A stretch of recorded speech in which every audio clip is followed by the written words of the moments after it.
이번 시간에는 작도의 의미에 대해서 한번 알아볼 건데요. 문제에 뭐라고 써 있냐면 기본 도형을 작도하기 위하여 필요한 도구는 무엇이며, 그쵸? 그 다음에 어떤 경우에 해당 도구를 사용하는지 설명하여라 그랬는데, 여러분들 작도의 뜻 자체가 뭐냐면요. 작도의 뜻 자체가요.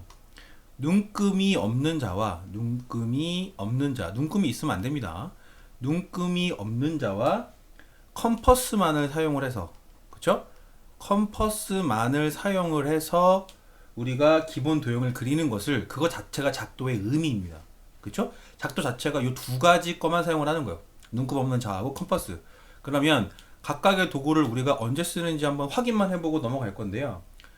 눈금 없는 자의 첫 번째 역할은 뭐냐면은 두 점을 연결해서 선분을 그리는 겁니다. 자, 두 점을 연결하여 뭐를 그린다고요?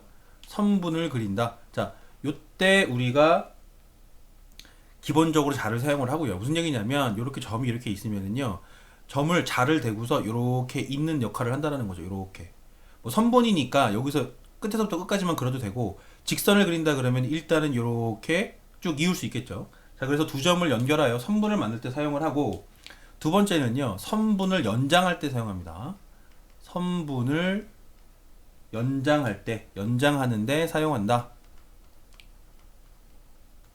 그러니까 무슨 얘기냐면 여러분들 자의 길이가 끝이 있잖아요. 유한하잖아요. 그러면은 길이를 그리다 보면은 어느 순간 더 그릴 수 없을 때가 있어요. 그쵸? 그러면 자를 옆으로 이동을 해서 그렇게 이미 그려져 있는 선분을 이렇게 조금 더 연장할 때, 그럴 때 눈금이 없는 자를 사용한다는 얘기고요. 그 다음에 컴퍼스는 우리가 어떻게 사용을 하냐면 원을 그리거나, 그쵸?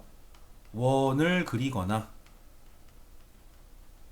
혹은 두 번째 뭐냐면은 선분의 길이를 재어서 옮기는데, 선분의 길이를 재어서 옮기는데 사용한다 그래요. 자, 그러면은 일단은 여러분들 여기서 원의 정의를 한번 짚고 넘어가 보죠. 원의 정의. 원의 정의가 뭐냐면, 원의 정의는 총 네 가지를 만족해야 돼요. 첫 번째, 평면에서, 그죠? 평면에서 2번 한 점으로부터, 한 점으로부터,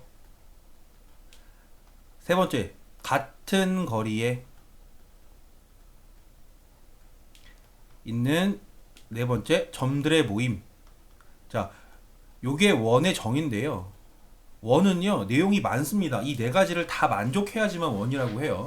특히 1번 내용은 이 평면이 공간으로 바뀌면 구가 되는 거예요. 구가 되는 건데, 원의 정의를 갑자기 왜 설명했냐면, 컴퍼스의 기본 특징이 뭐냐면요. 컴퍼스는 같은 거리를 재는 데 쓰는 도구입니다. 같은 거리를 재는 데 쓰는 도구. 그러니까 여러분들이 한 점에다가 컴퍼스 한쪽 것을 딱 찍고요. 컴퍼스를 이렇게 돌리면 어떻게 돼요? 원이 되잖아요. 그게 원이 되는 이유가 뭐냐면은 컴퍼스는 같은 거리를 유지시켜 주니까 이 점에서부터 이렇게 거리도 똑같고 이렇게 거리도 똑같은 거죠. 그렇죠? 그 같은 거를 우리가 뭐라고 해요? 그렇죠. 반지름이라고 합니다.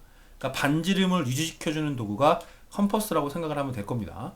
자, 그리고 선분의 길이를 잰다라는 거는 똑같은 의미니까 여러분들이 충분히 이해를 했을 거라고 판단이 됩니다.